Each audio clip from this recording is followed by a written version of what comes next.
Alia Intia selaku Ketua dari Laboratorium Kajian Bahasa Sastra dan Budaya FIB Unsur menyambut kedatangan rekan-rekan semua dari dosen, mahasiswa yang sempat dan berminat datang ke acara Letsas Budaya bertema bedah buku. Jadi ini adalah kajian inisiasi artinya awal yang dilakukan oleh kami dari Laboratorium Kajian Bahasa Sastra dan Budaya. Pada hari ini saya mungkin ingin menyampaikan sedikit mengenai apa yang kami lakukan ini, latar belakangnya. Kami melihat bahwa di FIB itu diperlukan adanya sebuah kultur atau budaya mengkaji, dan budaya membaca, dan ini hal yang sangat vital sebenarnya bagi kehidupan akademik di kampus. Oleh karena itu ini kami gelar ini acara seperti ini. Jadi saya berterima kasih atas kedatangan rekan-rekan semua di dalam ruangan ini sekarang. Oke, yang dari Sasindo ada? Mana Sasindo? Oke, yang dari Sasing ada? Iya.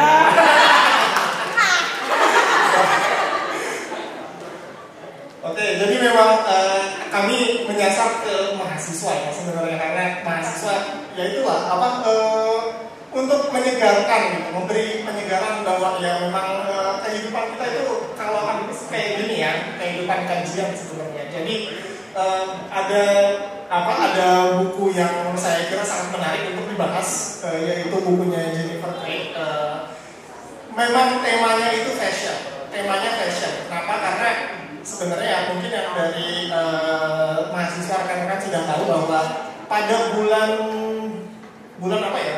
Pertengahan Agustus 2023 ini FIB akan menyelenggarakan, terutama program studi sastra Inggris ya, akan menyelenggarakan semacam seminar, yaitu Polarit 2023, dan fashion itu menjadi temanya. Sehingga kami pikir ya ini memang perlu sekalian nebeng, nggak apa-apa lah, toh ini nebeng yang bagus juga gitu, karena di sini kita bakal melihat sebenarnya urgensinya apa sih, urgensi topik ini tuh apa sih gitu. Sehingga saya harapkan buku ini bisa menjadi pemantik dalam topik tersebut. Oleh karena itu mungkin kita bisa bersama-sama membahas topik ini bersama Ibu Linda. Sudah siap Ibu Linda? Ayo sini temenin saya di depan. Tepuk tangan untuk Ibu Linda.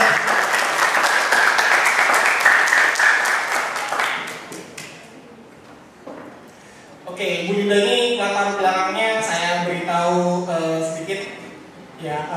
Ibu Linda adalah lulusan dan S3 dari Universitas Gadjah Mada dengan departemennya Kajian Budaya dan Media. Lulus tahun 2021 ya, 2021. Waktu itu disertasi Bu Linda itu tentang lengger lanang, terutama topiknya masalahnya adalah tubuh. Nah, tubuh dan fashion. Tubuh dan seksualitas. Ya, tubuh dan seksualitas. Tapi dengan lengger lanang. Lengger lanang itu apa sih, Bu Linda? Pelaku lengger yang sebenarnya dia itu laki-laki tapi berdandan perempuan. Nah, apa hubungannya sama fashion? Tapi saya kira udah ada benang merahnya ya. Dan ini ada kaitannya mungkin dengan tubuh, dan itu bisa jadi fokus kita dalam topik hari ini. Oke, jadi kita mungkin bisa langsung aja Bunda tentang fashion yang akan kita bahas lewat buku The Face of Fashion karya Jennifer Craig. Sebenarnya ini buku apa sih Bu Linda? Oke, selamat siang semuanya. Ngantuk? Enggak. Oke. Selalu saya kalau nggak pada ngantuk saya sudah pakai ping biar kelihatan dan nggak bikin ngantuk ya. Oke. So, saya kemarin dikasih tugas sama Mas Aldi ini. Saya kira sebenarnya kalau mau jujur itu bukunya berat. Karena apa? Ketika saya membaca saya harus bisa membahasakan biar anak-anak itu nyampe, gitu ya. Paling nggak bahasanya itu diterima sama anak-anak dengan mudah.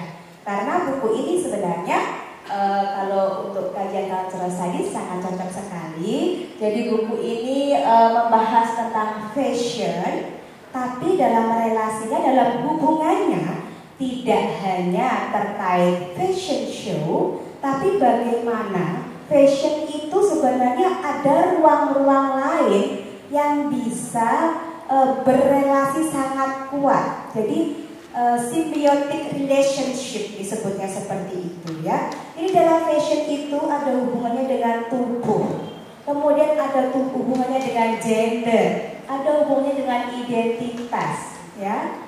Jadi di sini buku ini kalau boleh dilihat di situ sudah ada ya. Ini cetakannya masih baru, relatif baru. Dia terbitkan tahun 94.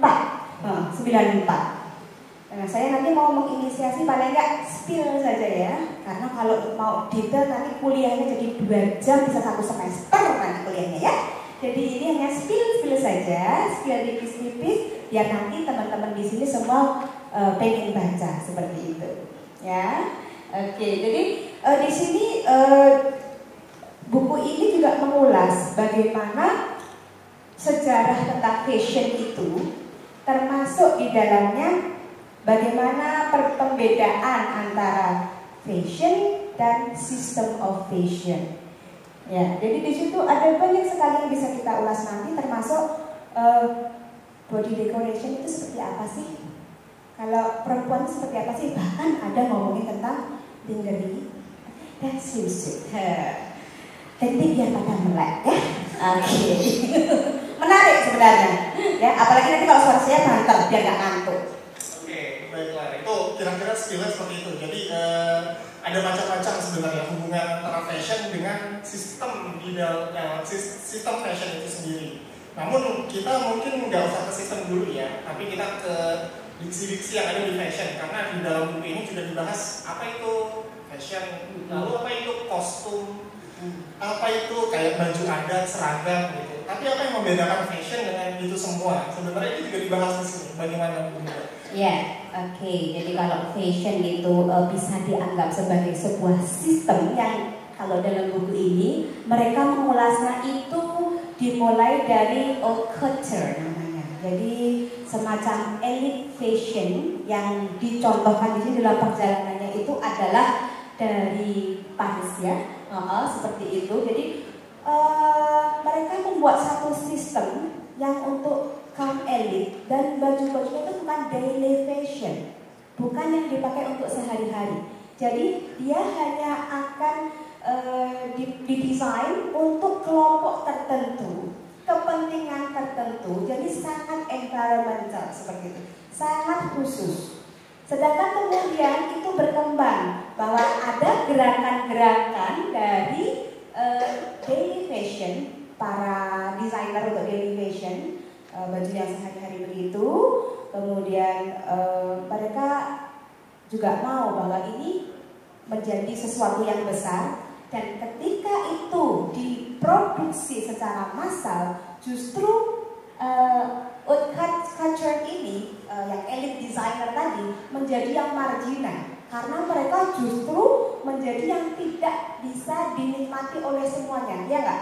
Kalau itu cuma misalnya baju-baju yang dipakai Sam Smith yang terbaru, ya, itu kan ada kayak apa? Capung bukan ya? Apa ya? Yang itu kan nggak bisa kita mau pakai itu. Masa kamu pakai itu? Wow, gitu ya? Seperti itu. Jadi baju-bajunya itu sangat spesial, didesain oleh mereka dan untuk kepentingan tertentu. Sedangkan daily fashion itu jelas. Kemudian di sini akan dibahas relates to berhubungan dengan yang namanya garment, kemudian berhubungan dengan konsumerisme, seperti itu ya. Makanya kemudian muncullah yang casual tadi. Dan itu ada pembedaan juga nanti, bahwa ketika itu terkait dengan tubuh perempuan yang memakai dan tubuh laki-laki yang memakai seperti apa, ada bedanya. Seperti itu. Oke. Jadi ada yang elit istilahnya haute couture ya. Tulisannya haute couture. Bacanya haute couture. Tapi kan itu elit. Itu elit designer ya. Mungkin kalau misalnya bisa disebut contohnya biar ada bayangannya ya. Mungkin yang LV gitu kan. Terus apalagi ya image saya orang gitu misalnya. Kemudian ya Givenchy dan yang ibu sebut tadi asalnya dari Paris.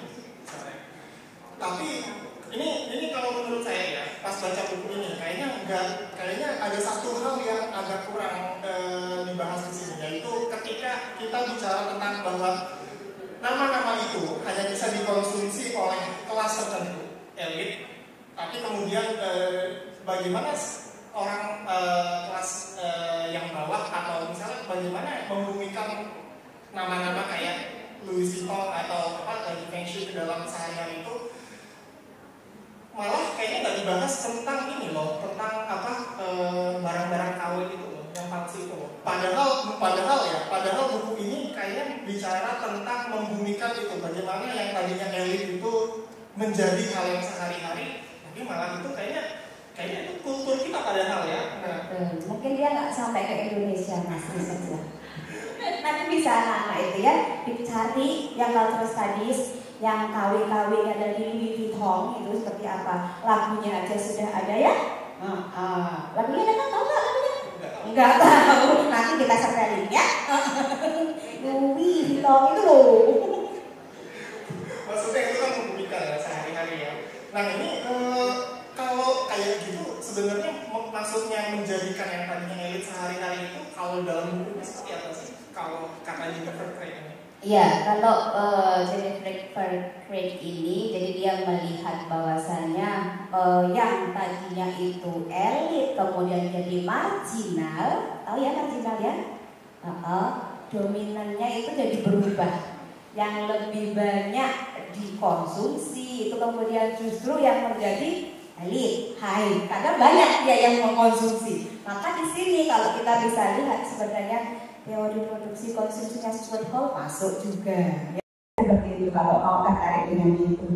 Jadi kalau saya melihat justru pada ini Mas Adi, buku ini itu pembahasannya luas banget, tapi kurang detail. Dalam artinya ini disaut, tapi sedikit-sedikit.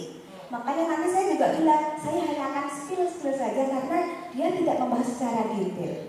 Ya, jadi dia menunjukkan bagaimana sejarah fashion itu, mulai culture itu seperti apa, sampai kemudian ada new fashion, sampai di akhir dia itu justru menjuduli nothing to wear, nggak pakai apa-apa. Seneng dong, seneng.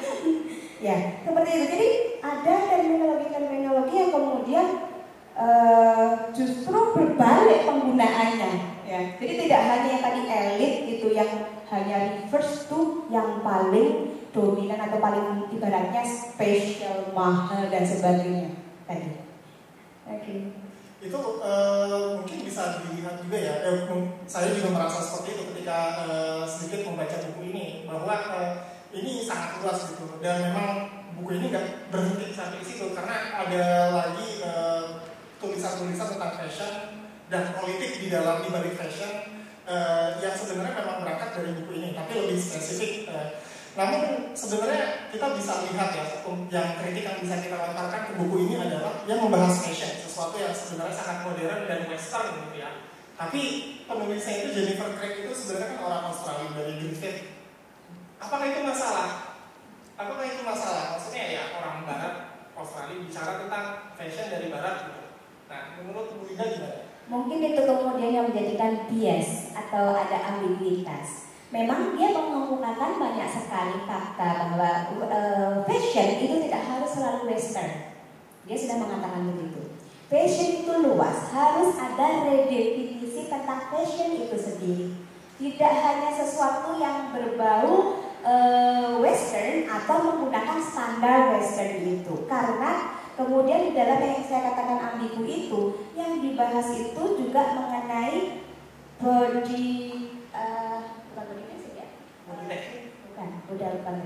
body decoration yang kemudian itu mengangkat tentang bagaimana di suatu suku itu body decoration itu ya kayak yang India dikasih di sini gambar-gambar itu, kemudian orang Afrika yang ada gambar-gambarnya. Nah, itu seperti itu itu sebenarnya juga bukan sesuatu yang elit. Dan dia juga membahas mengenai bagaimana eksotisasi itu menjadi kata kunci yang penting di dalam perkembangan fashion. Padahal kata eksotisasi itu sebenarnya sesuatu yang problematis. Kenapa? Ketika pandangan dari barat itu melihat bahwa eksotisasi itu menempatkan yang bukan barat itu sebagai yang liar, yang berbeda dengan mereka. Ketika berbeda, mereka seolah-olah diangkat, ya kan? Diberi ruang, ditunjukkan. Padahal sebenarnya ketika diberi ruang, ditunjukkan itu, mereka juga dikomodifikasi. Ada terminologi eksotisasi yang kemudian merujuk bagaimana pada model-model baju itu semacam ada ornamen-ornamen yang berbau-bau ethnicity seperti itu. Jadi di sini sudah sangat jelas bahwa ethnicity itu kemudian menjadi semacam isu yang kemudian dianggap sebagai sesuatu yang eksotik. Maka kemudian orang Barat itu melihat kita itu kan sangat eksotis begitu ya. Apa? Mereka putih begitu ya. Kita cepat-cepat bersinar gitu katanya. Wah cantik orang Indonesia itu. Nah makanya jangan dikira orang-orang Barat sukanya bukannya sama cantik, putih, hidung mancung yang seperti yang kita inginkan, bukan.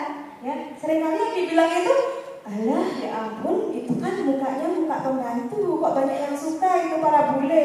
Itu yang eksotik ya. Maka jadilah diri Anda sendiri. Oke, baiklah. Itu mungkin kata kunci ya. Jadi buat nanti rekan-rekan mahasiswa yang sebenarnya ingin tahu ini buku tentang apa sih gitu. Saya kira itu salah satu kata kunci bahwa fashion itu karena westernized, karena dari barat gitu. Sehingga ada juga unsur eksotisme di dalamnya. Dan eksotisme itu seperti yang tadi Bu Linda bilang itu problematik karena menandakan relasi yang tidak seimbang ya antara mana yang disebut barat dan mana barat itu memandang yang lain, seperti misalnya timur gitu. Itu hal yang saya kira di bab 1, bab 2 ya dimuncul di sini. Jadi posisinya sendiri di buku ini sebenarnya cukup penting. Nah, kemudian ada juga sebenarnya mengenai bagaimana relasi antara tubuh dan pakaian itu membentuk maskulinitas dan feminitas di sini. Nah, itu bagaimana Bu Linda? Itu nanti dulu, kan sudah saya bikin. Oh gitu. Kalau sekarang aku sudah keburuan kayak gitu ngantuk, nanti ya. Jadi yang mana? Ini sebenarnya kalau saya kayaknya banyak ya. Nanti pas saya ngomong aja ditanyain. Nanti aja kalau ditanya. Tapi sebagai pengantar bahwa buku ini bahasanya ada 6 paling nggak ini yang tercatat di sini ya. Yang pertama itu bicara tentang masalah eksotisisme di fashion. Tadi sudah dijelaskan oleh Linda, eksotisisme itu problemnya di mana. Kemudian feminitas, maskulinitas yang dibentuk oleh relasi antara pakaian dan tubuh. Kemudian peran model dan fotografi terhadap ikonisasi fashion. Kemudian hubungan antara revelation and concealment, keterbukaan dan ketertutupan. Jadi tadi yang pakaian serba tertutup atau terbuka, nah itu masalahnya di mana? Itu dibahas juga. Kemudian kosmetik dibahas. Kemudian consumer fashion sistem konsumsi fashion dibahas. Jadi sebenarnya bukunya pengen kemana-mana ya, tapi nggak itu juga fokus ya. Iya. Makanya kalau ini saya mengulasnya secara detail bisa 1 semester nanti kuliahnya. Jadi ini mungkin kita bisa fokus ke beberapa dulu boleh. Nanti kalau misalnya masih ada waktu kita bahas yang tambahan-tambahan.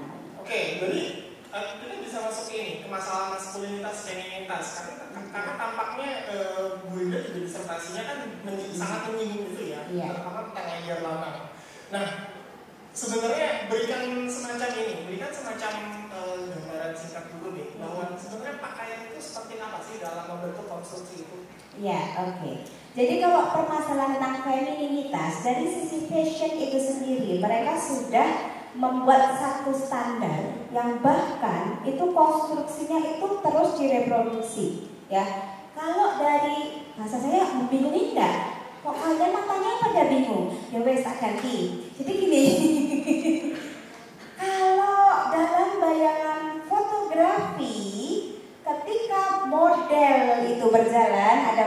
baru datang. Iya. Jadi ketika ada model, bukan baru datang ya, ada model yang ada di dalam sebuah fotografi fashion itu, mereka itu kan ada standar badannya harus bagaimana, misalnya pakai harus S ataukah kalau dulu itu terkenalnya 90 60 90 itu ukurannya. Gak tahu kalau sekarang berubahnya seperti apa. Kayaknya sekarang sih just the way you are aja gitu ya. Itu sekarang karena itu merasa bahwa konstruksinya itu sudah semakin berubah, orang semakin banyak berpikiran bebas, jadi semuanya punya hak. Nah kalau dulu itu seperti itu. Maka konstruksi perempuan cantik, perempuan feminin itu di setiap era mereka juga berbeda. Dan ini juga dikonstruksi tidak hanya oleh fashion, tapi ada hal lain yang kemudian mendukung itu. Nanti saya jelaskan itu ada di dalam apa itu namanya iklan, magazine seperti itu. Jadi kan saling berkaitan. Dan yang menarik itu kalau yang maskulin itu tidak ada standar bahwa mereka itu harus pakainya seperti apa. Even bahkan mereka itu diberi kebebasan. Mau dressnya itu milih yang polite, sopan, atau mau milih yang nyaman, atau milih yang bagaimana. Tapi kalau perempuan itu dressnya tetap ada konstruksinya. Konstruksinya itu adalah sesuai ekspektasi laki-laki ketika memandang perempuan. Itu yang kemudian disebut dengan male gaze. Ya, seperti itu. Oke, nanti kita lanjut. Jadi male gaze, tatapan pria. Dan ini tatapan ini satu hal yang sangat penting juga dalam studi-studi kebudayaan sebenarnya. Karena yang kalau kita mau mengkonstruksi subjek apa istilahnya ya, kalau misalnya kita mau memastikan bahwa kamu perempuan, ya bilangnya kayak gitu, kamu perempuan, kamu laki-laki, atau kamu cakep, kamu nggak cakep gitu. Sebenarnya kan itu ada ada sumbangsi dari tatapan itu sendiri, bahwa ketika orang cakep itu kalau ditatap itu ya harus seperti apa ya. Tapi ya paling nggak bahasa sederhananya seperti itu. Walaupun mungkin saya betul. Jadi standar-standar itulah yang kemudian diciptakan untuk membedakan femininity dan masculinity. Relates to gender studies. Ya. Ya ini gaze ini nggak cuma berlaku dalam masalah maskulinitas feminitas, tapi juga misalnya dalam turisme, kan ada tourism gaze. Jadi seharusnya tempat wisata seperti ini, atau misalnya gaze dalam postkolonial, kolonial gaze kan. Saya sebagai penjajah melihat kamu terjajah itu, ya kamu harusnya seperti ini. Itu satu hal yang sebenarnya seru juga. Tapi ini saya punya cerita juga mengenai fashion. Jadi saya baca bukunya Siegel. Siegel itu bicara tentang pakaian orang kolonial Hindia Belanda pada awal abad ke-20. Nah, jadi ceritanya karena adanya politik etis atau pribumi itu sudah diperbolehkan untuk menempuh pendidikan, semakin banyak pribumi yang pakai pakaian barat.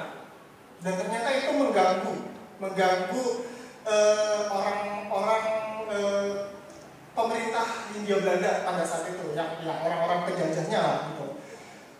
Kenapa? Karena justru di sini yang kelihatan itu adalah gaze-nya dalam arti kata orang-orang dulu itu, orang-orang Londo itu punya kebiasaan itu pelesiran sore-sore keliling naik kendaraan, naik auto. Pas naik auto ya mereka bebas berpakaian ini ya, berpakaian ke barat sesuai dengan sistem pada saat itu, bahwa orang Belanda pakai pakaian barat. Tapi ketika di jalanan sudah muncul orang-orang pribumi yang pakai pakaian barat, itu menjadi situasi itu tidak tenang lah gitu, sehingga melahirkan gosip. Dan kata Siegel itu justru gosip ini yang kemudian membentuk diskursus atau tentang seharusnya berpakaian itu seperti apa sih gitu. Tapi menurut saya itu menunjukkan bahwa ternyata pakaian itu punya arti sepenting itu dalam studi sosial budaya, karena dari itu tadi berkaitan dengan salah satunya gaze. Karena pada dasarnya ketika dilihat itu kan gaze itu kan. Nah, jadi ya itu cerita saya. Tapi apakah gaze ini sebenarnya bisa dikontrol apa gimana? Begini. Gaze itu bisa dikontrol oleh pemikiran, ya. Sama halnya ketika male gaze melihat perempuan seksi harus seperti ini, bisa dikontrol oleh pemikiran. Pemikiran yang seperti apa? Pemikiran yang lebih terbuka. Makanya kalian kuliah, makanya kalian belajar. Karena apa? Untuk mengontrol gaze, mengajarkan nanti gaze-nya harus seperti apa. Biar apa? Ada harmoni kehidupan. Gitu. Itu juga. Jadi paling nggak biar nggak menghakimi ya. Karena kalau gaze itu kan ujung-ujungnya menghakimi seperti itu ya. Jadi kalau gaze itu memang nanti ujung-ujungnya yang nggak sesuai dengan ekspektasi yang melihat, itu kan dianggapnya bisa jelek, bisa salah, ya kan? Misalnya kalau kita melihat, ih itu pakai kerudung kok kayak gitu, ih itu nggak pakai kerudung kok kayak gitu, ih itu kok gede, ih itu kok kecil, semuanya salah. Ya, jadi maka di sini open minded itu yang diperlukan, konstruksi pemikiran kita yang diperlukan. Makanya Pak Aldi mengatakan bedah bumi. Tapi oke, kadang-kadang kan justru yang disalahkan itu adalah objek tatapannya. Kan tadi kan kalau kata Bu Linda itu ya kendalikan gaze-nya, kendalikan yang menatapnya. Tapi kadang-kadang justru yang merasa harus mengendalikan diri itu yang ditatapnya. Kayak misalnya dalam kalimat ini, ya kalau misalnya nggak mau di catcalling, catcalling, bukan catcalling. Maaf ya, lidah saya lidah Jakarta, jadi bukan. Lidah Jakarta Pajaran. Kalau ada sweet gitu, itu kan kadang-kadang ya kamu jangan pakai pakaian gitulah. Nah itu kan harusnya kayak gitu ya, Bapak gimana?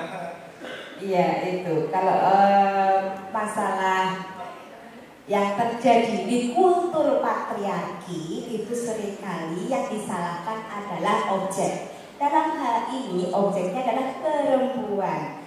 Kalau mau dipikir sebenarnya ya mau bagaimanapun tetap akan ada masalah yang disalahkan dari dalam diri kita. Makanya itu bareng-bareng ya harusnya ada perubahan dari pemikiran-pemikiran yang ada.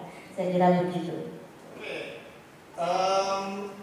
Mengenai yang tadi catcalling misalnya, itu kan hampir sama seperti ketika kita melihat model dalam buku ini fashion. Sebenarnya model itu apalagi kalau saya nonton INTM, Indonesia Next Top Model, kan kelihatan tuh INTM itu kan ya kerjaan model itu kayak gimana sih, fotografi itu kayak gimana sih, dan itu justru membentuk ternyata dunia fashion, dunia model itu seperti itu ya. Tapi perempuan ternyata dalam dunia model itu bukan pemegang ini ya, hanya sebagai objek saja atau simbol saja. Menurut Bu Linda bagaimana? Ya, seringkali mereka memang masih berada dalam satu agensi yang di dalamnya itu juga dekonstruksi yang gaze tadi. Maka gaze itu konstruksinya tidak hanya pemilik korporasi itu, pemilik agensi tersebut, tapi juga masyarakat. Ya, jadi bagaimana semacam permintaan, demand ya, demand dari masyarakat itu seperti apa? Untuk mengejar itu, akhirnya semuanya akan dilakukan. Biar apa? Ya itu balik-balik ke profit. Maka di sini ada komodifikasi yang dilakukan, baik komodifikasi tubuh dan komodifikasi yang lain. Ya, seperti itu saya kira. Oke, kalau Bu Linda sendiri katanya sudah menyiapkan PPT. Nah itu mau di-share sekarang apa itu? Boleh. Jadi silakan Ibu kalau ada pengantarnya atau apa? Ya. Sudah diantarkan banyak banget, malah bahkan sudah sampai pada ngantuk itu. Oke, ya. Lagi saja teman, kita mulai dengan membedah buku ini ya secara sekilas dulu, bahwa sebelum mendiskusikan buku ini saya pengen mendengar dulu. Di sini ada face of fashion. Kalau kalian dengar kata fashion itu berhubungan dengan apa? Baju, model, apa lagi? Global. Oh, global ngambul ya. Itu bahasa kerennya baju itu atau bahasa itu global. Yang nggak tahu orang ada. Ada lagi? Apakah hanya itu atau ada yang lain? Keren. Oke, ya. Sebenarnya kalau berbicara tentang fashion itu ada banyak hal. Jadi kalau sekedar baju, apakah baju yang hanya melekat pada tubuh kita? Baju atau bahan atau dress yang atau clothes yang kemudian hanya menutupi fungsinya, apakah seperti itu? Tidak. Ada banyak hal yang kemudian bisa bermain di sana, ya. Tapi sebelum itu tadi ada juga yang bilang fashion relates to fashion show. Ya, coba kita lihat fashion show dulu itu seperti apa. Fashion show, ya, oke, boleh Mbak Bibi.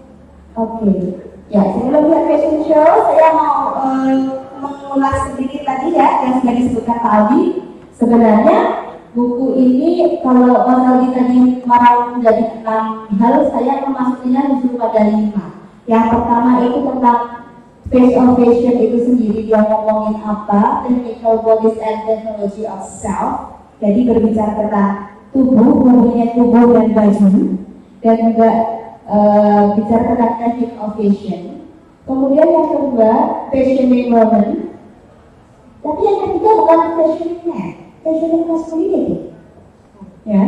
Kemudian yang keempat di sini ada technique of fashion photography, di situ ada cosmeticsnya, ada atributsnya yang tadi disebut dengan body decoration tadi. Kemudian di situ juga ada perfume, ada parfum.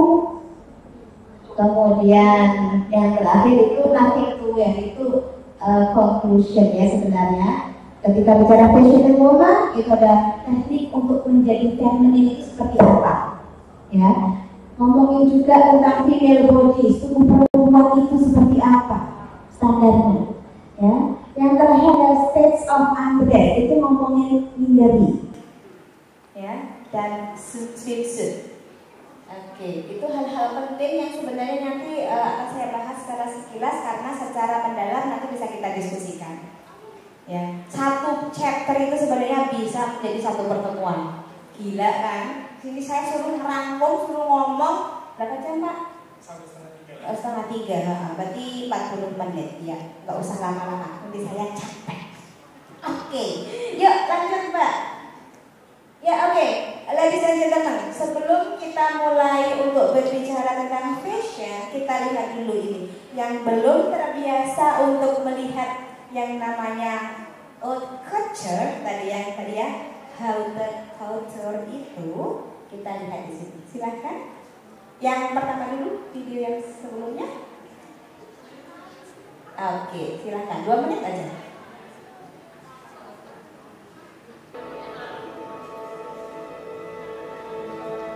Gak apa-apa kayak gitu aja Mbak. Kelihatan kok.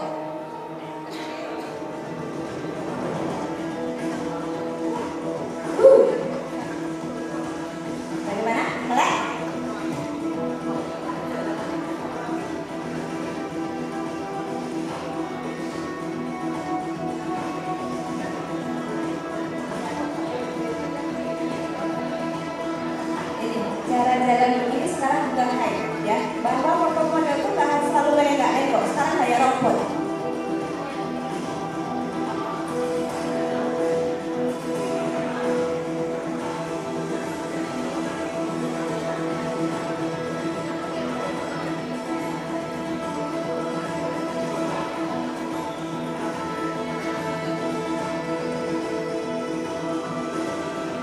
Perhatikan desain baju, perhatikan ekspresi, gesture,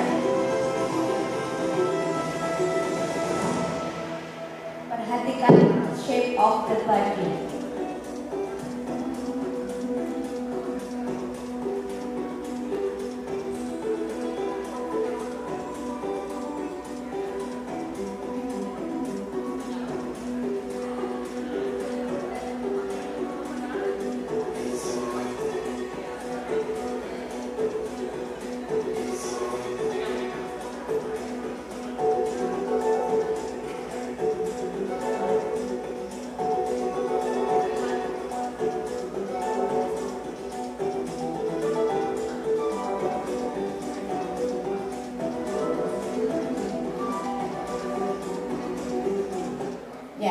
cukup. Sekarang yang kedua.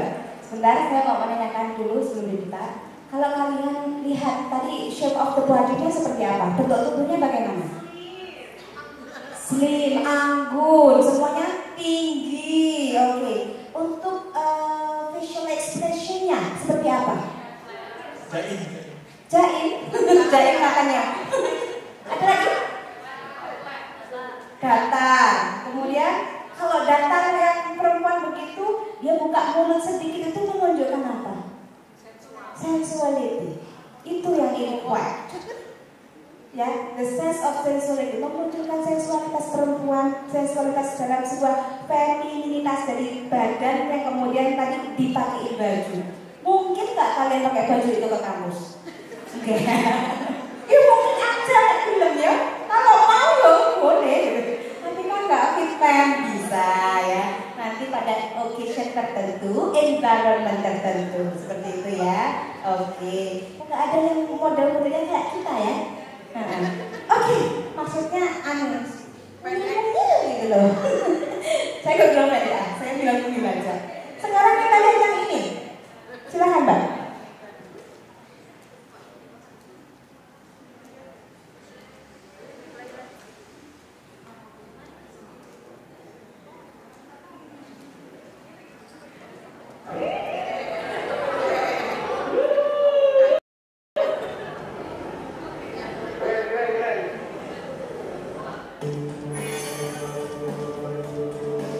Menit kelima boleh?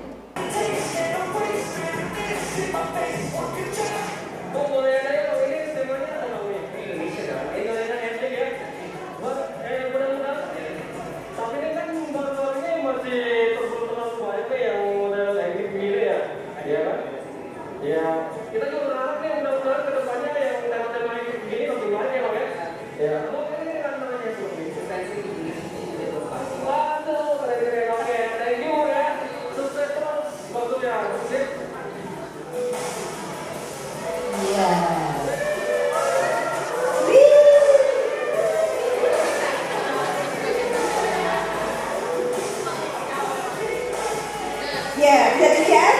Oh. Boleh nggak?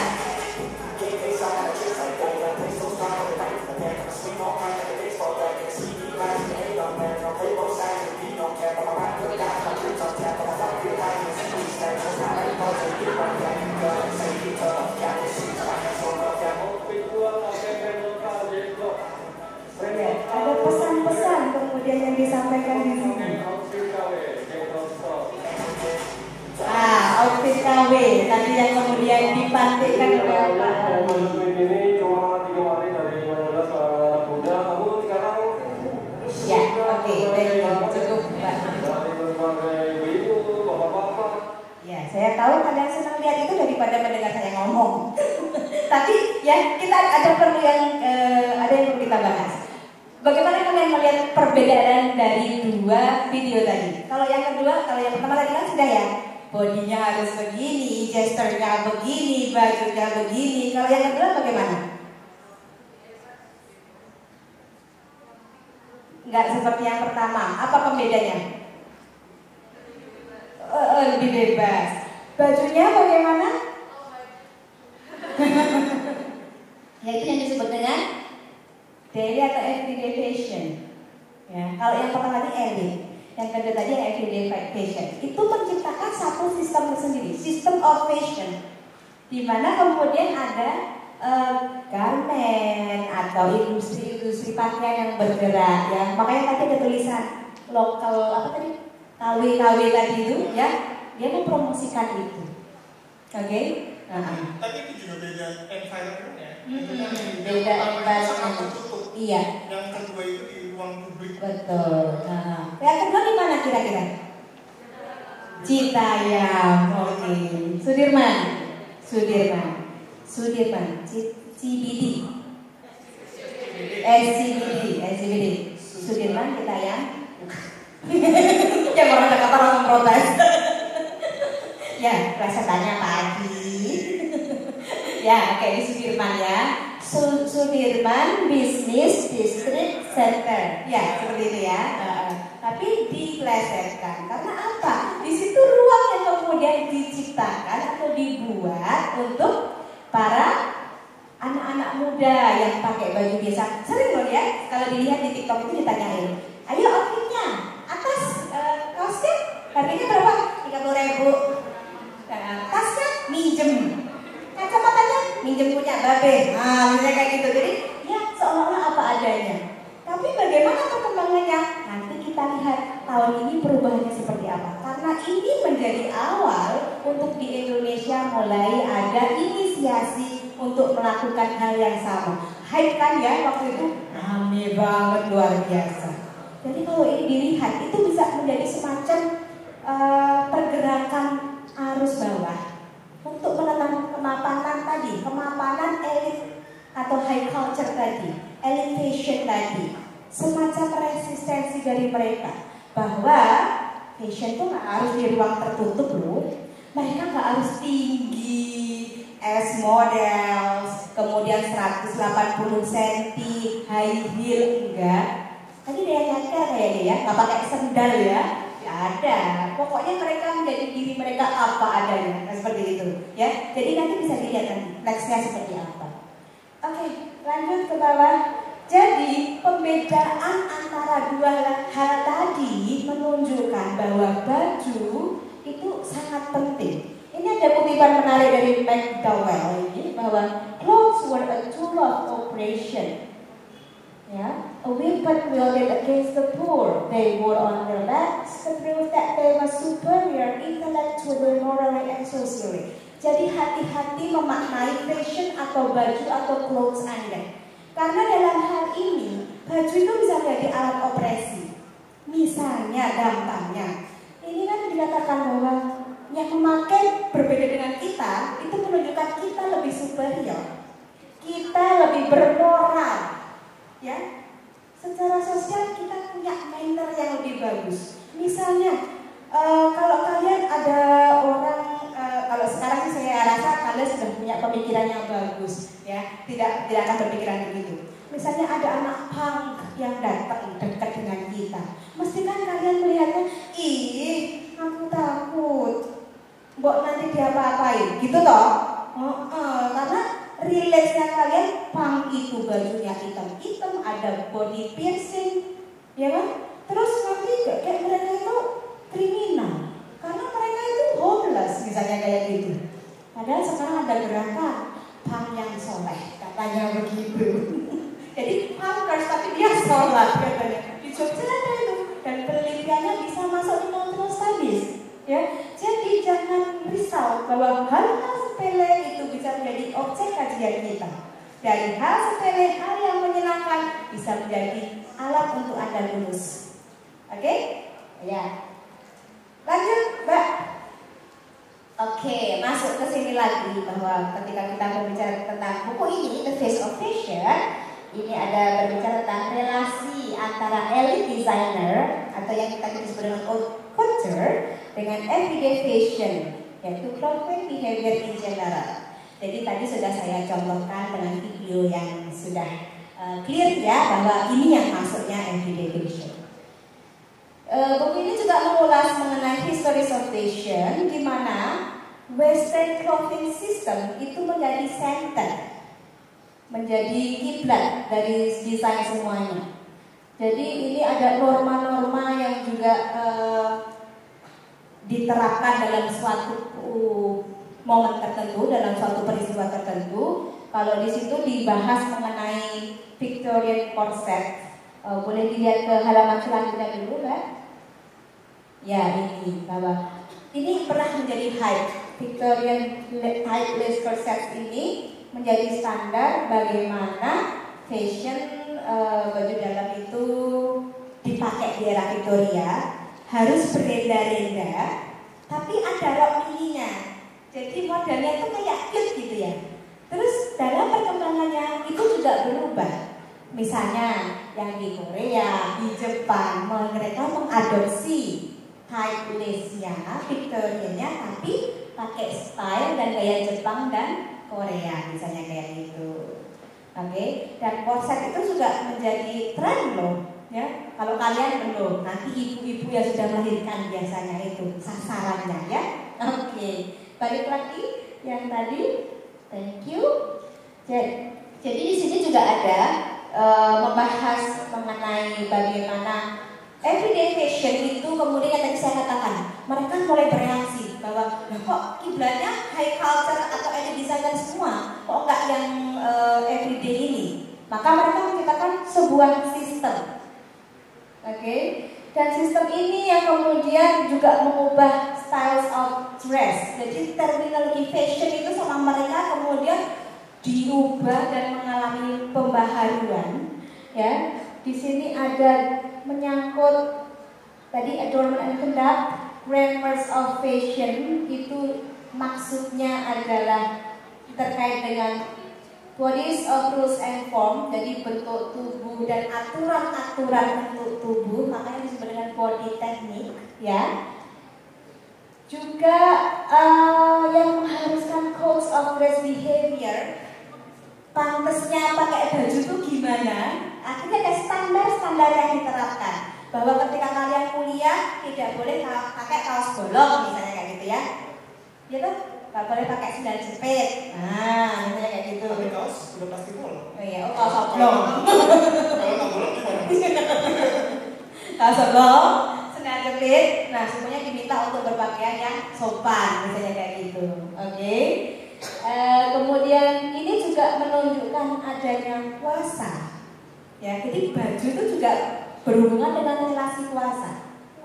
Kuasa siapa yang ada di situ? Karena kalian di kampus ya berarti ya aturan-aturan di kampus ini yang itu menjadi penguasanya. Ketika kalian di rumah berarti ya orang tua, aturan-aturan dari orang tua. Ketika kalian mengaji ya dibagi di masjid misalnya kayak gitu ya. Kemudian termasuk juga menyangkut status dan social location. Jadi ada di lokasi di mana Anda berada. Dan juga sebagai codes of self formation to bodily adornment. Jadi kalau mau ngomongin codes of self formation itu pembentukan diri. Dalam hal ini ketika kita bisa mengatakan itu adalah cerminan dari identitas kita. Misalnya aku anak yang suka anime, jadi baju-bajuku akan terkait warna hitam bukan Pak Edi. Anime itu warnanya apa biasanya sukanya? Pink, mana ada? Blackpink, ya ini keluarga style Blackpink. Ya. Saya kalau mau bilang, this is the representation of me, my fashion. I love pink, I love kebaya, but I design it differently. Saya pakainya berbeda, saya pakainya celana. Saya nggak pakai apa ini namanya jarit, kecuali special occasion. Saya pakainya sepatunya misalnya kayak gitu ya. Jadi it relates to our own identity. Mungkin kalian di sini juga berpikir bahwa saya everyday fashionnya lebih memilih yang comfortable. Jadi kalian sedang lepas dari apa ini kode dan kekuasaan yang mengatur tadi bahwa femininity harus seperti ini ya. Oke, lanjut. Ini sudah. Nah, ini yang berubahnya untuk everyday fashion di tahun 50-an seperti ini. Ya, ini masih gaya yang lebih casual, yang masih perempuan yang menjadi iklan. Oke, lanjut. Ini kadang-kadang nanti keluar lagi kok di beberapa dekade itu akan hype lagi, ya. Ini yang hubungan antara fashion dan body, fashion dan tubuh ini, bahwa kita memaknai fashion itu dalam relasi dengan tubuh adalah sebuah konstruksi untuk presenting our body, menunjukkan kita, kedirian kita, ya. It's me. Kalau kalian bilang kayak gitu, it's me. Aku nggak mau pakai warna coklat karena saya nggak suka, saya nggak merasa cantik, saya nggak merasa happy. Tapi kalau saya pakai pink, saya pakai warna-warna kue, saya merasa happy, ya, that's me. Nah, I can perform well if I feel happy. Nah, itu kuncinya ya. Kemudian yang kedua, bahwa development of fashion itu menunjukkan diskurs wacana tadi yang dibilang sama Pak Aldi terkait individualisme, terkait kelas enggak? Misalnya tukang batu dengan kalian yang mahasiswa kan berbeda jenis pakainya. Kadang-kadang sama memang, kadang-kadang bagus mereka. Iya sih, kan kadang-kadang ya. Oke, menunjukkan civilization. Kalian itu civilized semuanya di sini ya. And then yang terakhir ada consumerism. Oke, ada konsumerisme yang terlihat. Misalnya saja ketika anak-anak kecil pada pakai baju yang kemarin bilangnya apa? Ant-Man misalnya ya. Akhirnya mereka pakai baju-baju Ant-Man gitu. Atau ketika waktu itu musim Frozen, kan desainnya itu juga diadaptasi untuk baju-baju muslim loh.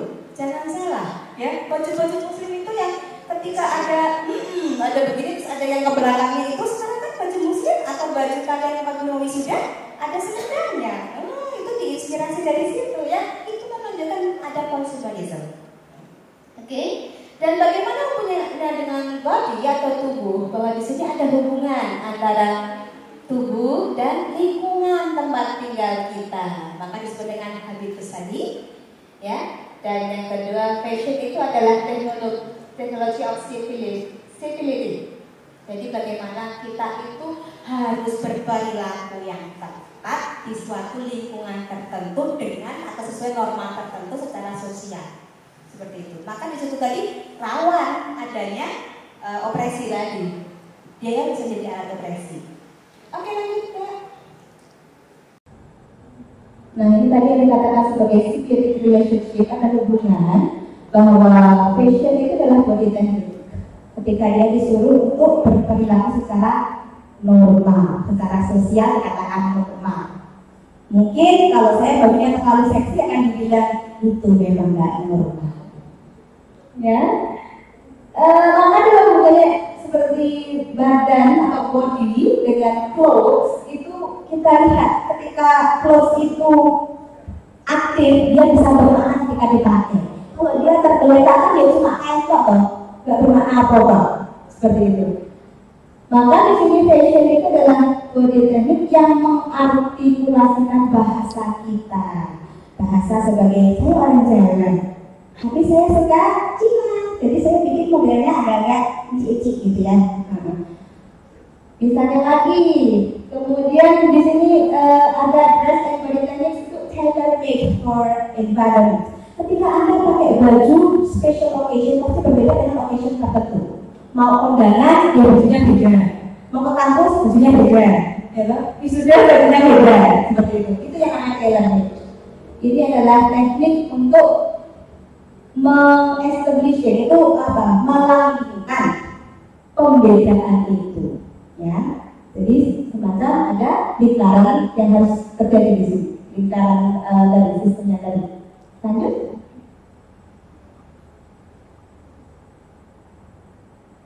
Oke, jadi di situ ketika bicara tentang fashion itu juga ada terminologi eksotik jika ini berkaitan dengan non-western biasanya. Ketika non-western tadi sudah saya katakan bahwa orang Asia itu eksotik. Kata eksotik ini kemudian yang menjadi teknik dari non-western cultures untuk mengasosiasikan misalnya sari dengan apa? Kain sari dengan India. Kemudian kalau veil, jilbab dengan Muslim, good. Body decoration dengan Afrika, misalnya seperti itu, ya. Jadi sudah ada asosiasi. Kemudian ada eksotisasi teknik lagi di sini. Ada adaptasi, ya kan saya bilang ada kombinasi. Misalnya kain sari dipadu dengan yang punya orang western, seperti apa jadinya. Jadi sarinya itu tidak asli sari saja. Dan yang terakhir itu adalah elemen lain yang terkait dengan motif dan ini bisa menjadikan hippie model, motif dan model. Misalnya hippie looks, karena dibikinnya lebih modern lagi. Jadi perkembangannya itu direproduksi terus seperti itu, ya. Oke, lanjut. Tinggal 10 menit. Nah, ini ketika kita bicara mengenai perempuan, di sini ada teknik of femininity. Bagaimana penciptaan perempuan itu menjadi sosok yang feminin. Ya, femininitas itu kemudian diciptakan, dikonstruksi, lanjut Mbak. Sepertinya saya waktunya tinggal 10 menit. Oke. Jadi ada perbedaan dari tenets of being female. Ya, di sini termasuk teknik yang diasosiasikan dengan domestikasi. Ya, kalau bikin apron misalnya, ada sekarang itu industrinya, atau yang busui khusus. Ya, busui itu kan ada apa namanya? Selemek yang buat menutup ketika feeding breastfeeding. Itu kan juga desainnya macam-macam. Nah, seperti itu. Kemudian tenets of femininity yang lain itu relates dengan projection of the body. Jadi bagaimana tubuh perempuan ditampilkan. Maka biasanya lekuk-lekuk itu menjadi poin utama, tetap dimunculkan. Ya, enggak kok langsung apa itu bodinya lurus ketika bikin baju, tapi tetap ada. Katanya kalau itu namanya apa ya dalam cerita. Kalau yang di belakang itu kuknak bukannya. Jadi kalau baju-baju kemeja cewek dia tidak dibentuk lurus, tapi di sini tetap ada skenanya namanya ya itu. Kemudian juga ada apa ini nggak kelihatan social position yang ditunjukkan. Jadi di sini ada clothing baris itu sebagai tools of self management. Jadi manajemen diri kita juga dilihat dari situ. Ada kita dinilai dari situ. Seringkali bahkan itu direlaksikan menghubungkan dengan apa ini personality kita. Ya enggak? Kalau kalian pakai baju terus warna hitam, nanti ada yang mengasosiasikan cewek bumi, ya enggak? Kenapa cewek bumi itu warna hijau? Kenapa itu? Iya. Kalau cewek kue, warnanya katanya ungu, pink. Jadi kue-kue itu warnanya kayak gitu. Saya katanya cewek kue banget. Kayak perfect ya sih ya. Oke lanjut Mbak. Nah di sini kemudian fashion model itu menjadi penting dalam perkembangannya. Karena dalam hal ini tubuh perempuan itu menjadi ikon dari femininitas. Nah ini bisa dilihat. Jadi modeling itu kemudian juga mengubah teknik femininitas yang dulu dia nggak mau namanya katanya. Ya, jadi usually it relates to woman femininity. Laki-laki ngapain kok seperti itu ya? Biar SPR ada seperti ini aja. Mereka merasa seperti itu cukup, nggak perlu pakai sunscreen kalau nggak. Ada itu penting ya untuk kesehatan. Lanjut Bu.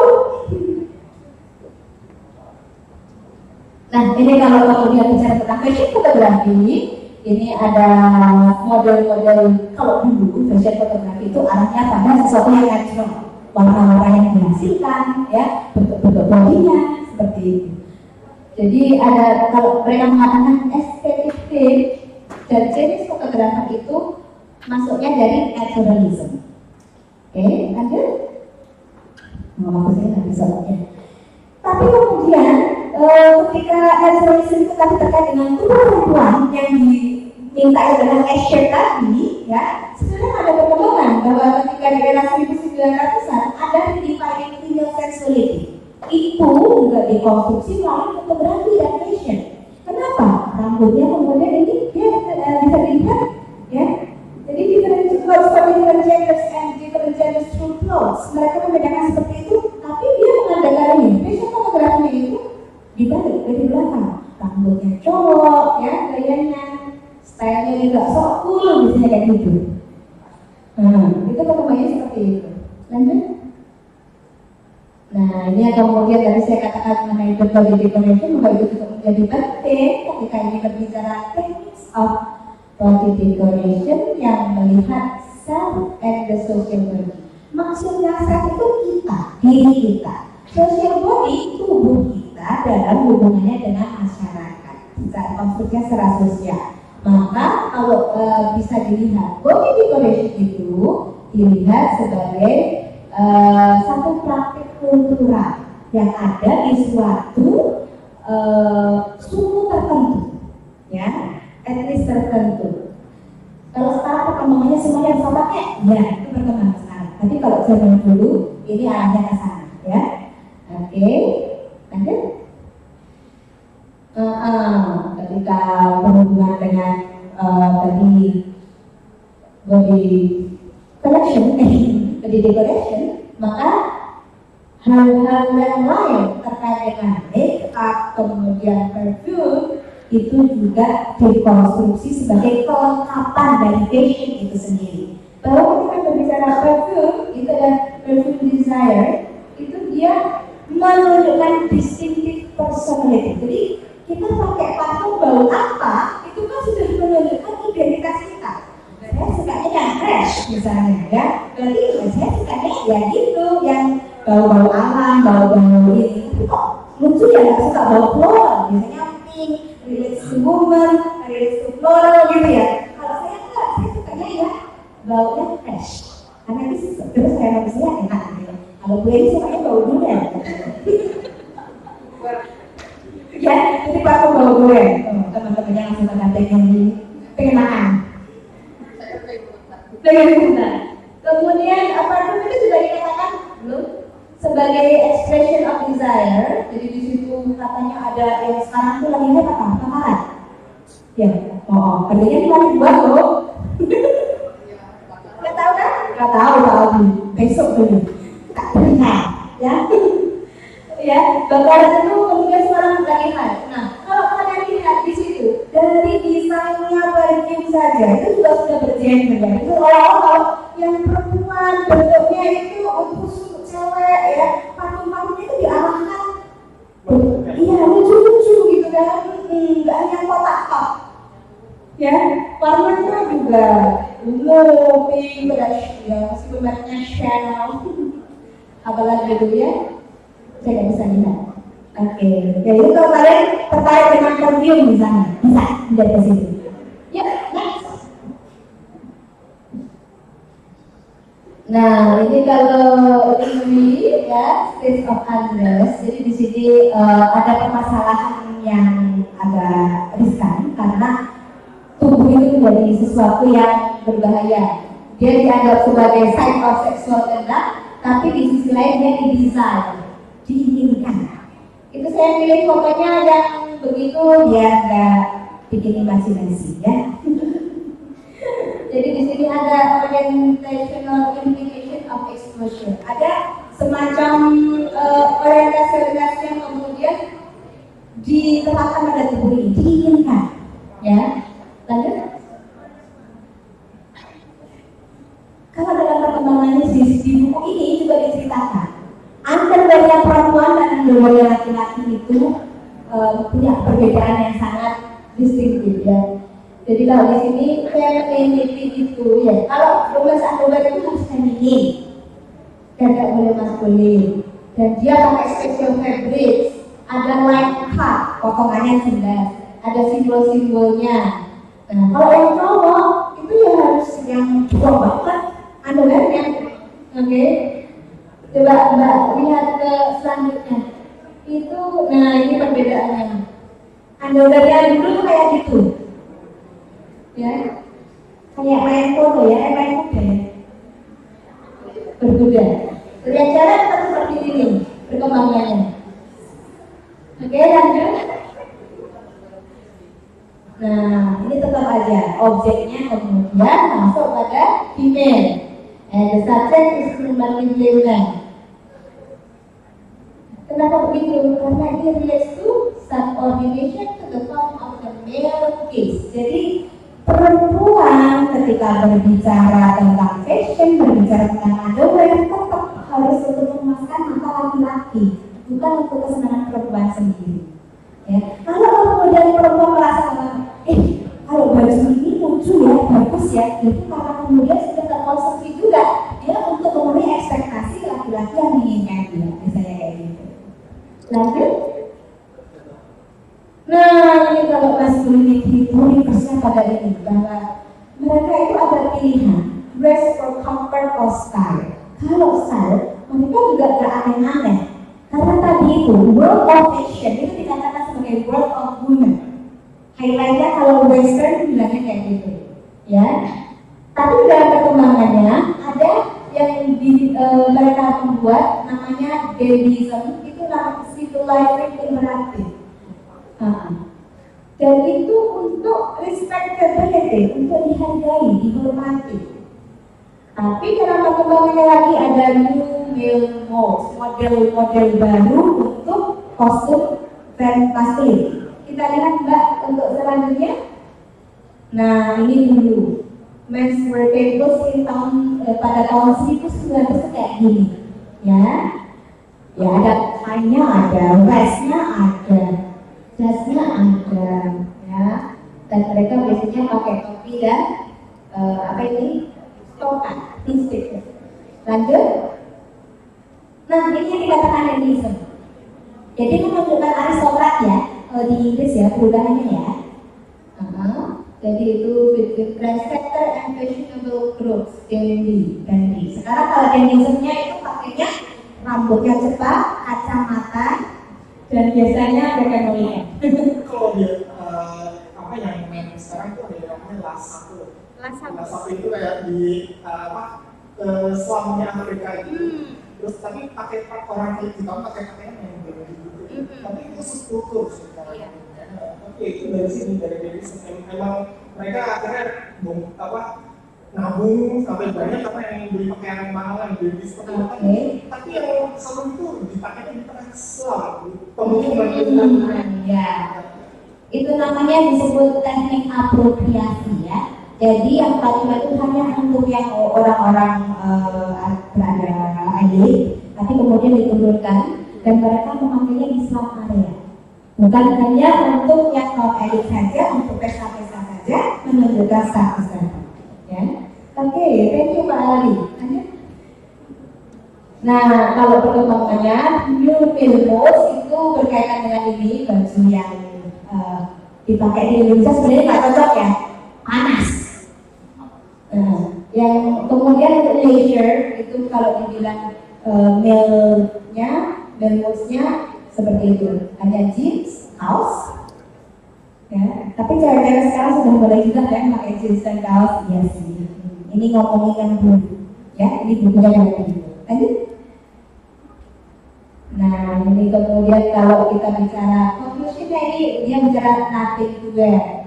Di sini ada fashion, informasi dari fashion itu dilihat sebagai teknik dekorasi, ya, teknik dari baju itu seperti apa, tapi dia juga bisa membuat ambiguitas pemaknaan, ya. Ambigu karena di sini menginginkan begini, di situ menginginkan begini, berbeda sesuai ekspektasi siapa kemudian yang ditampilkan oleh tubuh, ekspektasi dari norma, ekspektasi dari lingkungan Anda, ekspektasi dari power yang ada, ya. Nah di sini tadi ada konsumerisme yang unlimited yang kemudian bergerak. Kalau kita lihat misalnya baju-baju lebaran nanti sudah mulai hype sekarang dengan berbagai penambahan yang kayak Elsa itu tadi ya yang saya bilang ya, apa namanya selendang-selendang itu tapi tidak dibuat di selendang, adanya di sini di bagian depan, pakainya baju sifon bahannya. Dan fashion work and play di sini ada perubahan bagaimana culture itu yang kemudian dia itu sebenarnya terancam dengan maraknya garment, maraknya model-model yang lain dari everyday fashion tadi, ya. Jadi keberadaan misalnya kalian memakai apa ini baju apa yang ada tutupnya tuh hoodie misalnya, pakai hoodie itu kan sekarang hype sekali ya, banyak sekali. Oke, lanjut. Oke, ini tadi sudah saya baca terakhir. Oh, sudah terakhir. Jadi kalau mau saya tutup bahwa Face of Fashion ini berbicara secara detail mengenai sejarah dari fashion itu seperti apa, makna dari setiap baju di setiap fashion seperti apa, kemudian elit, desainer dan everyday fashion seperti apa, fashion yang terkait dengan gender itu seperti apa, ya. Jadi sangat detail seperti itu dan saya kira kalian cukup dewasa untuk melihat dari perspektif mana akan diangkat. Oke, thank you.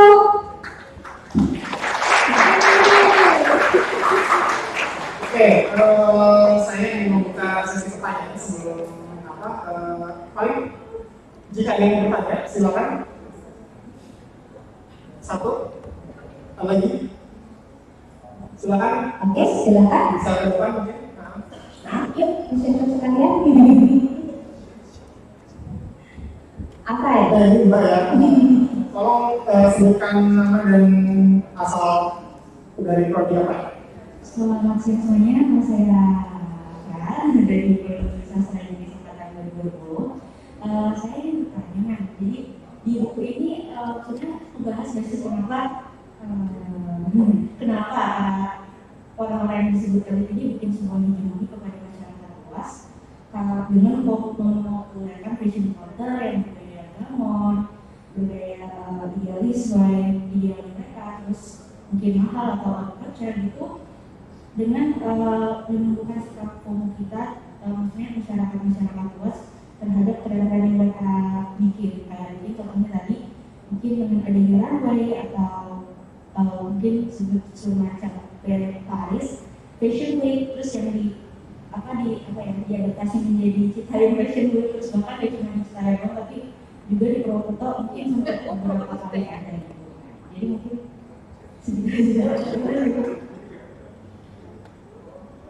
Baik, terima kasih Mbak. Langsung jawab. Oke, thank you for the question Abra. Jadi ini memang fenomena menarik ya, bahwasanya ketika buku ini mengulas tentang culture itu atau elite designer itu untuk menunjukkan bahwa awalnya fashion itu selalu relate dengan western. Ya, western fashion, western town seperti itu. Maka ketika terkait dengan western, mereka memiliki semacam privilege atau semacam eksistensi yang lebih di atas dari yang ada di Eastern. Mereka membuat satu konsorsium bahkan, ya. Mereka punya konsorsium dulu untuk elit designer dulu.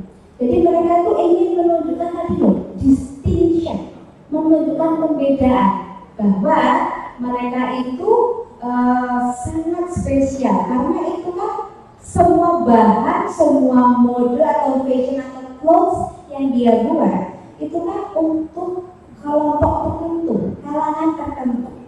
Tapi kemudian buku ini juga membahas ada pergerakan dari yang everyday fashion bahwa mereka tuh nggak dominan, yang dominan itu kita. Semakin maju, semakin ada banyak produsen baju itu kemudian mereka yang tadinya elit itu yang kemudian tergoyahkan, ya nggak jadi elit lagi. Mungkin mereka masih menamakan diri sebagai elite designer karena hanya untuk kelompok elit, kelompok tertentu. Tapi kemudian kata elit ini tidak menjadi elit dalam artian dia tidak menjadi dominan karena yang dominan itu justru yang mass culture tadi, yang di mass production. Maka kemudian di sini ada pertarungan kalau bisa dilihat. Jadi ini ada semacam perjalanan. Kenapa kok mereka bikin itu? Pertama mereka pengen menunjukkan bahwa mereka lebih daripada yang lain. Ketika mereka tergoncang, kemudian mereka tetap berada pada posisi itu. Ya sudahlah, biarnya sudah terkait. Jadi definisi elitnya mereka kemudian digeser bahwa aku hanya untuk artis, aku hanya untuk kelompok, aku misalnya berjuis orang-orang kaya, kayak gitu. Mereka kalau dilihat artis kan ketika mereka datang ke Grammy Awards misalnya, kan baju-bajunya kan beda ya dengan yang everyday casual gitu, seperti itu. Maka di situ mereka tetap mempertahankan keberadaannya. Begitu? Oke, great. Oke, ada pertanyaan lagi silakan. 1, 2, saya tutup ya, jadi 2 pertanyaan itu silakan pada 2 kan mahasiswa yang bertanya maju ke depan.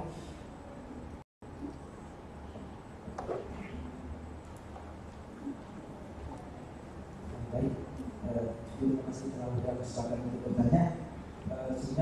Perkenalkan, nama saya Fikri Fauzan dari Sasjep angkatan 2020. Ibu bertanya, menurut buku tersebut bagaimana sih fashion yang dapat mempengaruhi cara berpikir dan mempersepsikan pemikiran? Jadi misalkan kayak kita pakai baju ini bisa dipandang orang loh, ya kayak atau misalkan ada orang yang bisa katakanlah yang dia secara finansial itu miskin, terus lalu dikatakan sama orang yang finansialnya tinggi, misalkan dia nih orang kaya, lalu melihat orang miskin itu menggunakan fashion yang bagus, bisa menaikkan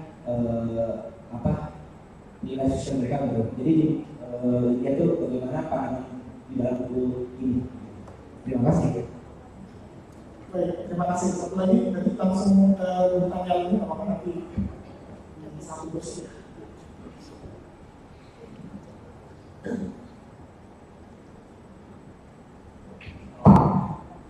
Assalamualaikum warahmatullahi wabarakatuh.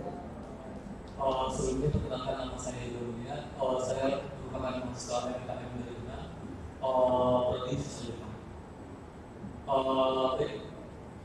Berbicara tentang fashion, tentunya tak lepas dari kesehatan. Nah, sempat pada tahun 2018 yang lalu itu ada seorang Facebook yang terkenal itu Ani Avanti. Itu pada waktu itu dia menggunakan pada acaranya itu 29 tahun Ani Avanti berkarya. Nah, pada waktu itu Ani Avanti menggunakan pakaian syuting itu, pakaian syuting itu pakaian dari China dan dipadukan dengan kebaya yang merupakan kebaya ini yang pakaian itu terbuka. Nah, pada saat itu pakaian Minang ini kan bisa dibilang agak sakral gitu ya, soalnya di Minang itu filosofinya tuh kayak gini, ada bisa disarak, sarak besar di kita. Jadi di Minang itu untuk adatnya itu tak lepas dari Al-Quran. Nah, jadi untuk yang aurat terbuka itu sangat dilarang gitu. Nah, pertanyaan saya adalah apakah fashion itu sendiri boleh dipadukan dengan pakaian adat seperti kasus sebelum ini? Sekali saya Assalamualaikum warahmatullahi wabarakatuh.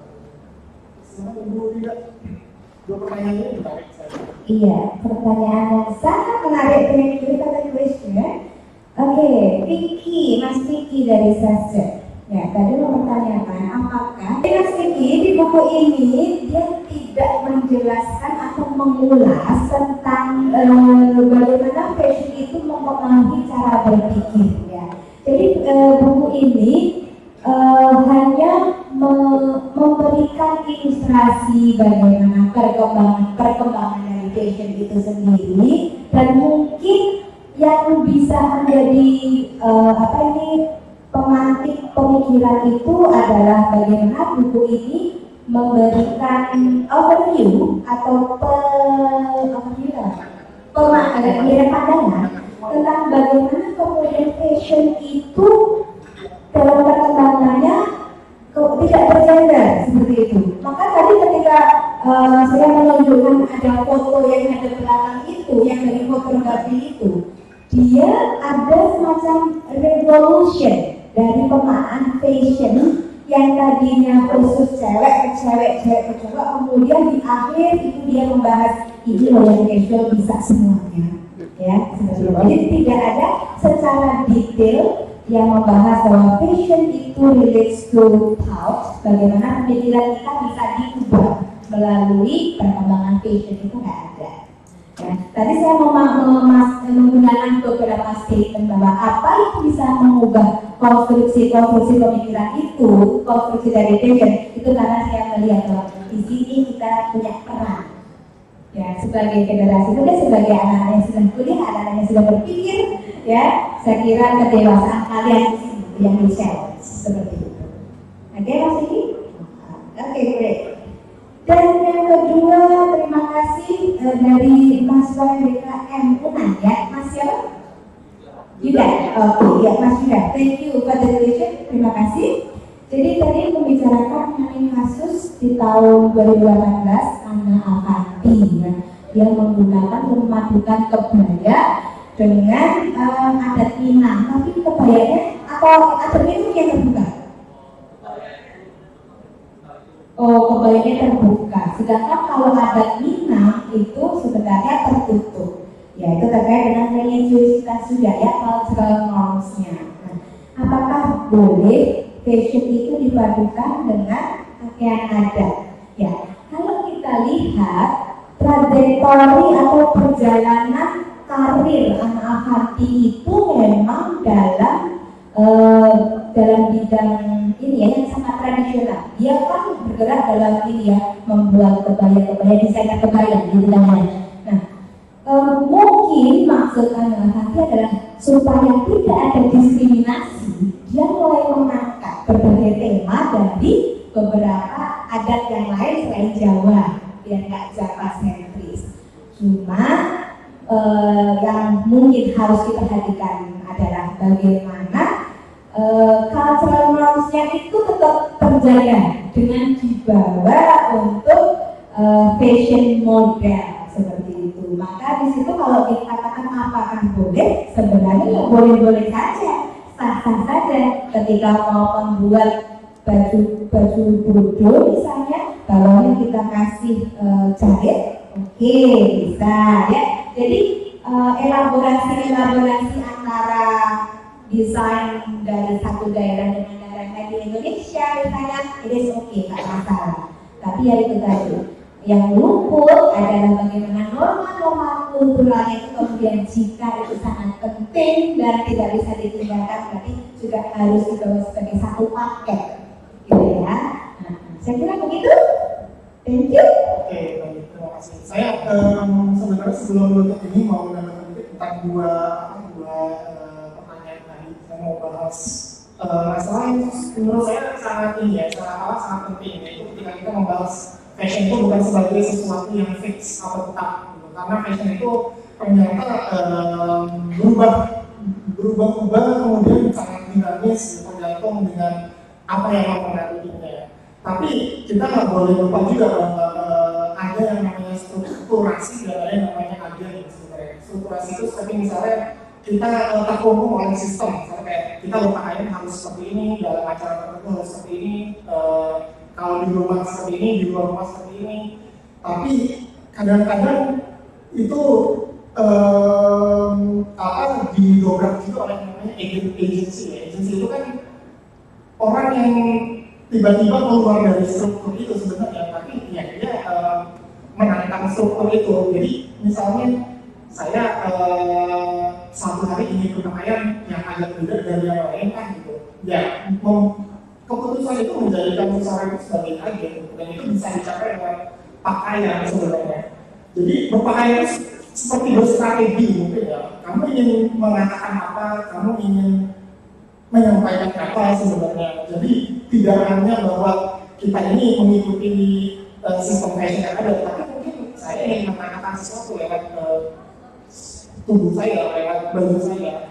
Itu makanya tadi disebut juga strategi itu sebagai suatu cara untuk menampilkan identitas kita. Mau identitas seperti apa? Apakah Anda sebagai anak yang pendiam, anak yang ceria, atau anak yang pemalu, ataukah yang cheerful, ataukah kemudian ada orang Jawa, orang mana, ya, identitas yang ditampilkan seperti apa? Itu melalui fashion and our body, our system. Oke, baik. Kalau itu mungkin saya pikir kita bisa menutup dengan satu, bahwa fashion itu tidak tetap, bukan sesuatu yang fix. Yang kedua, bahwa ternyata potensinya sangat besar, potensi membicarakan fashion itu sangat besar, sehingga jika nanti misalnya setelah dari lebaran ini ada teman-teman mahasiswa yang ternyata saya tertarik untuk membahas ini dalam kebudayaan, dalam karya sastra, ya ini mudah-mudahan harapan kami ya bisa jadi pemantik kegiatan apa pikiran yang kritis dan lainnya seperti itu. Bu Dinda ada ucapan pamungkas? Ya, ucapan pamungkas sama seperti Pak Ali tadi, bahwa Anda bisa menampilkan identitas Anda melalui pakaian Anda, melalui kedirian Anda itu dimunculkan di situ, dan jangan lupa Nanti kalau Anda tertarik dengan culture study dan relate education, mungkin bisa berdiskusi lebih lanjut dengan Pak Ali atau saya. Kita tunggu nanti ya di Kolali 2023. Thank you. Terima kasih atas harganya saya.